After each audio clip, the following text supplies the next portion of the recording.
मेमण ॻोठ मलीर मां पोरियत अलाह बचायो मेमण जे 10 वरनि जे पुट मोहम्मद अमीन खे मुबैना तौर ते अगवा थे 29 ॾींहं गुज़री विया आहिनि, पर हू अञा ताईं बाज़ियाब न थी सघियो आहे।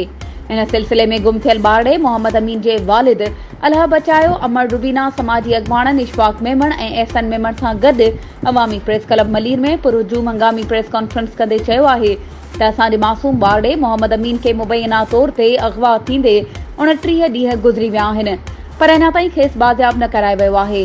उन्हनि ॿुधायो त असां ऐं मेमण ॻोठ जे मोज़िज़ीन सिंध जे वॾे वज़ीर IG Sindh wing commander SSP Malir खे ज़बानी ऐं लिखत में अपीलूं कयूं आहिनि, जितां सिर्फ़ आसरा मिली रहिया आहिनि।